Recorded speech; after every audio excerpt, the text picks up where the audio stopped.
Bueno, viste que ahora todos nos queremos fotógrafos con esto de tener, bueno, teléfonos que tienen esa buena cámara fotográfica que nos acompaña a todas partes. Y quizás también nos sentimos un poco periodistas, ¿no? Con eso de que, bueno, podemos captar cualquier momento que puede ser, como no, una noticia. Pero vayamos al oficio del fotoperiodismo, que en realidad mucho no sabemos sobre este trabajo, más que lo que disfrutamos diariamente, por ejemplo, en la prensa escrita, y que por suerte con el correr del tiempo ha ido cobrando sus derechos, esa, por ejemplo, obligatoriedad de que las fotos vayan acompañadas de sus autores y que se deba respetar en ese sentido también la propiedad de esa fotografía. ¿Qué tanto nos cuentan las imágenes que vemos? ¿Cómo es captar ese momento y cuán ajustado está también a la realidad? Porque no olvidemos que estamos en un tiempo donde, bueno, la manipulación a la fotografía es algo cada vez más frecuente y eso puede cambiar absolutamente el mensaje que puede transmitir esa imagen. Tenemos a dos expertos fotógrafos que hoy nos acompañan, que exponen sus fotografías periodísticas en distintos medios de nuestro país, así que es un gusto recibir a Santiago Mazzarovich y a Agustín Fernández Gavar. Bienvenidos, es un gusto tenerlos aquí. Esta vez para hablar de su trabajo, sencillamente. Vamos a ver algunos ejemplos puntuales de coberturas que han tenido que hacer. ¿Cómo andan? Bien, muy bien. ¿Qué tal? ¿Cómo describirían al fotoperiodismo? ¿Está bien decirlo así? El reportero gráfico, ¿qué función tiene acaso, por ejemplo, con aquel que redacta la noticia, ¿no? Vamos a la prensa escrita. ¿Es un complemento a la fotografía de esa noticia escrita o por el contrario puede ser la propia noticia, esa imagen captada? El fotoperiodismo es una forma de periodismo, uno de los lenguajes, digamos, del periodismo, tanto como el redactor puede hacer una nota, una crónica. En el caso del fotoperiodismo es lo mismo, pero con una herramienta fotográfica, digamos, como lenguaje. Y es un lenguaje en sí mismo, digamos, no es un mecanismo de ilustración de la nota escrita o de apoyo del trabajo del redactor, sino que en sí mismo es un lenguaje que comunica cosas, que informa, que puede generar emociones, cambios en estado de ánimo, comunicar.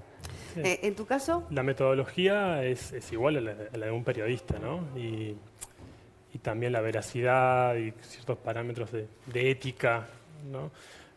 A veces nos gusta decir que para nosotros tenemos más cosas en común con un periodista escrito que con un paparazzi, porque nuestra obligación es social y es con la noticia. Uh-huh. Ahora, es interesante también ese momento, ¿no? Ese momento que quizás lo dice todo, dice mucho más que cualquier otra cosa que podamos escribir sobre el hecho. Cuenten un poco a través de su experiencia qué situaciones recuerdan como especialmente interesantes, ¿verdad?, de compartir con la teleaudiencia, de coberturas que hayan tenido que hacer. Muchas veces los que les toca de disímile, ¿no? Entre una cobertura, por ejemplo, política, con otra más social, la diversidad que les toca muchas veces enfrentar con la lente, ¿no? Sí, bueno, como bien decías, hay en nuestro trabajo hay que tener una capacidad de síntesis en términos de informativos y estéticos y así, que en una foto poder resumir o poder transmitir algo de lo que querés contar después en un diario o en el medio en el que trabajes, y ahí hay como un poco una particularidad, digamos, de la forma de trabajar. Y después sí, hay como una dinámica de trabajo que es como muy álgida e interesante porque todo el tiempo estamos como cambiando de chip, yendo a lugares distintos. Puedes ir en una jornada de trabajo, en un turno puedes ir, no sé, a una manifestación, a una cancha de fútbol, a una conferencia de prensa, a un acto. Creo que trajiste, Santiago, una foto, ¿no? Para describirnos un poco ese momento. Vamos a ver cuando me avise producción que la podamos poner en pantalla, que nos cuentes también la anécdota sobre esa foto en particular. Hubo, a ver, vamos con Dolores, por ejemplo, ¿no? Lo que fue el tornado en Dolores. Te tocó estar allí, ir a hacer una cobertura y te encontraste con ese panorama que para nuestro país es absolutamente inédito. Sí, ¿Cómo sí. fue para ti la experiencia de estar allí? Acá estamos viendo tus fotografías, ¿verdad? Bien, sí. Sí, fue una experiencia movilizante por la situación que se estaba viviendo en Dolores. Estas fotos son del otro día del tornado y después estuve yendo cada un mes, el mes anterior y ahora el mes siguiente. Y fue eso, como una experiencia dura. Estaba como, al otro día estaba todo como muy a flor de piel, digamos, todavía. Me habían empezado las tareas de reconstrucción y así. Y bueno, y ahí un poco lo que te decía recién, como tener la capacidad o intentar trabajar desde un lugar como de cercanía y de respeto con lo que estás mirando, intentar no avasallar ni trabajar como un buitre arriba de esa situación y además poder contar lo que estaba sucediendo y poder generar como una síntesis o un relato que pudiera como un poco contar eso que estaba pasando ahí. Ya me voy a ir con el trabajo de Agustín, pero antes, Santiago, a propósito de estas imágenes y de la vivencia humana, ¿no? De lo que fue el tornado en Dolores. Por ejemplo, vos a la hora de elegir tu punto de vista, porque más que nunca en la fotografía es un punto de vista, de lo que es el sufrimiento humano, ¿no? Que puede haber detrás de esto que ocurrió, de la pérdida absoluta de casas, de vivienda. ¿Qué decidiste, digamos, transmitir con tu cobertura? ¿En qué te enfocaste de lo que era esa situación? Porque es una elección que hace el periodista gráfico de esa situación, ¿no? Sí. Bueno, como decía Agustín recién, ahí hay muchas similitudes en nuestra dinámica de trabajo con el trabajo del redactor o de cualquier otra forma de periodismo, digamos. Y sabiendo lo que estaba pasando, tenés más o menos que saber qué es lo que querés ir a contar. Y ahí un poco la intención fue como trabajar el vínculo de la gente que estaba viviendo todo eso que pasó, que eso, como te decía recién, todavía estaba como muy fresco y estaba como muy... se vivía todavía como con un poco de dramatismo. Y la intención fue trabajar como el vínculo de la gente con la situación material de sus casas, con sus casas destruidas o con cómo había quedado el centro de la ciudad y el diálogo que generaban las personas con esa nueva situación inédita e inesperada, digamos. Desde ahí fue como un poco la intención de trabajo. Sí, bien interesante, ¿eh? Bueno, aquí estamos disfrutando de las fotografías de Santiago justamente luego de lo ocurrido en Dolores. Pero vayamos a Agustín y vamos a trascender fronteras, porque una cosa también es lo que ya conocemos, es el lugar donde nos sentimos cómodos, que es nuestro país, que son los lugares que hemos frecuentado, y otra cosa es una cobertura internacional, ¿verdad, Agustín? Donde, bueno, allí quizás nos vamos a enfrentar con muchas cosas más que nos van a llamar la atención y vamos a tener que tomar una decisión sobre aquello que retratamos, ¿no? Contanos una experiencia puntual que vamos a compartirlas con las fotografías. Sí, la experiencia puntual que Andrea me pidió ahí alguna foto con historia para desarrollar es sobre la comunidad de paz de San José de Apartadó, en Colombia.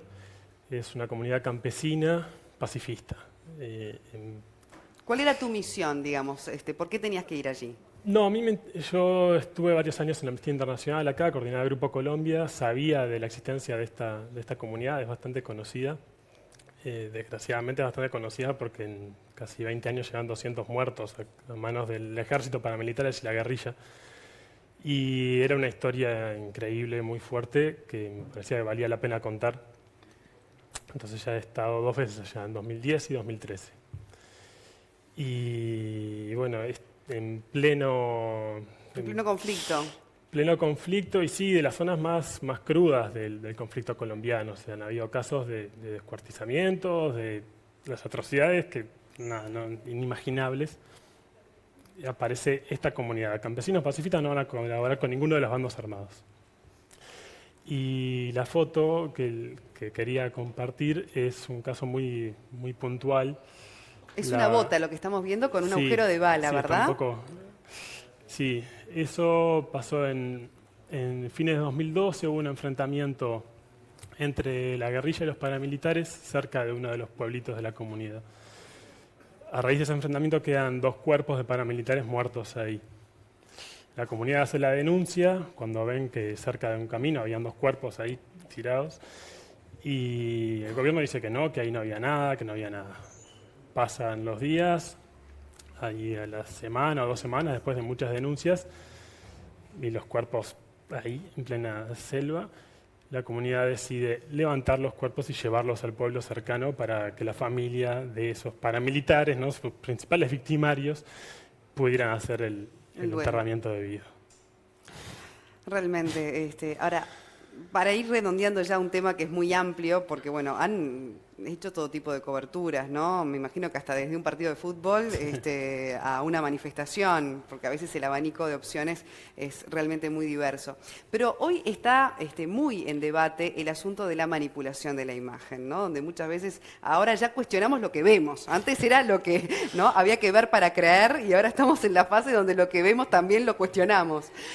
¿Cómo es esa situación y cuál es el límite que ustedes imponen a su trabajo con la manipulación, con el Photoshop? Sí, ahora es más popular, ¿no? Pero ya en 1920, 1930 ya había una manipulación grande, pero claro, dentro del laboratorio, ¿no? No era en la computadora, la herramienta accesible a todos. Las fotos claro, quizás los errores tan garrafales que hemos visto lo han puesto todavía más en el tapete el asunto, ¿no? Sí, en fotoperiodismo en particular hay como límites claros, digamos, en torno a la manipulación y bueno, un poco también límites éticos de qué se puede hacer y no con una foto en el trabajo posterior a la toma fotográfica, digamos. Y bueno, en todos los medios que se trabajan se hacen ajustes de contraste, de niveles y de exposición, así como mínimos, que es lo que se hacía también antes en el laboratorio. Pero sí hay un límite que tiene que ver con quitar elementos de la escena, con eliminar cosas, agregarlas, que tal vez el límite es como inviolable para tener credibilidad y así, ¿no? En el trabajo que A hacen. ustedes, por ejemplo, cuando van a trabajar para algún medio puntual, ¿se les da como hay una conversación previa de cómo debe ser el trabajo que ustedes realizan? Sí, Así como se le remarca la objetividad, digamos, ¿no? Al periodista escrito en materia de lenguaje, en materia para la fotografía, ¿existe también ese tipo de código? Hay cierta línea de lo que tenés que ir a buscar, ¿no? No sé, un partido de fútbol, bueno, qué cuadro tenés que cubrir. Pero después no se discuten tanto los códigos, están como más implícitos, porque además en el diario vos llegás al diario y las fotos las agarra el editor, o sea, no hay un margen como tampoco como el fotógrafo pueda falsear fotos o... Hay también como, dependiendo de cada medio con el que trabajes, determinada línea de estilo y línea narrativa con la que trabajar. Y ahí vos también sabés que para tal medio podés hacer fotos que se van a publicar y que van a ser tales, y otros medios salen de repente con algo como más literal o concreto, Claro. y ahí también hay como un juego de... ¿Cuáles son las situaciones más difíciles para cubrir como fotógrafos? Qué pregunta. O que a ustedes los desafíe más. A veces puede ser algo que quizás resulte sencillo para la gente, pero por el punto de vista que tienen que ponerle a esa noticia o a esa cobertura, se les hace más difícil, Yo ahora ¿no? estoy terminando un trabajo para la OIT sobre talleres en contexto de encierro, ¿no? Talleres educativos y oficios en cárceles. Y sí, es muy difícil, o sea, muy removedor, es contexto complicado. Para mí no va tanto por qué tan difícil es técnicamente, sino... Sino el tema emocional, ¿no? Sí, Enfrentar sí, la sí, parte... para mí juega mucho más ese otro costado. Y hay como, creo que hay como dos tipos de coberturas a las que nos enfrentamos siempre. Unas que están más o menos prontas para que nosotros hagamos fotos, que puede ser desde una conferencia de prensa hasta una movilización. O sea, vos vas a un lugar donde la gente prevé que va a haber un fotógrafo y que se va a enfrentar a esa situación y que va a hacer fotos. Y otro tipo de dinámicas que a mí personalmente son las que me resultan como más atractivas, digamos, desde el punto de vista del trabajo, que tienen que ver con llegar a lugares que no están previstos para que vos llegues a hacer fotos. Y ahí eso, hay como vincularse, generar tipo de vínculos para poder trabajar, para poder acercarte. Y ahí hay como posibilidades de relato mucho mayores y además desde el oficio, desde lo que hacemos, podemos contar cosas más interesantes. Bueno, y otro día tengo muchas cosas para preguntarles porque es un tema apasionante el de la fotografía. Yo siempre me pregunto si es éticamente pertinente el pedir permiso para una foto. Porque digo, muchas veces hasta se ve como el disparo de una cámara como algo muy agresivo, ¿no? Y como si uno en realidad fuera objeto en ese momento más que sujeto de ese fotógrafo. Siempre va a depender del contexto, ¿no? Si estás en una manifestación, en un espacio público, donde hay un evento, no tiene mucho sentido que le vayas a pedir permiso al que lleva la pancarta adelante, che, te puedo sacar una foto cuando está ahí. Pero a veces cuando sí, lo hacemos pero- con turistas, ¿no? Claro. Con A veces pedir permiso es, si estás con la cámara, es simplemente mirar y sonreír, ¿no? Y en base a la reacción de la otra Claro. persona, haces Está o no haces la explícito, foto. está explícito. Bueno, y ni que hablar cómo siempre podemos favorecer o perjudicar, ¿no? Ni que hablar figuras con una fotografía. Ahí está también bueno, el ingenio de los fotógrafos. Agustín, Santiago, muchísimas gracias por habernos acompañado. Muchas gracias a ustedes. Y compartir su trabajo.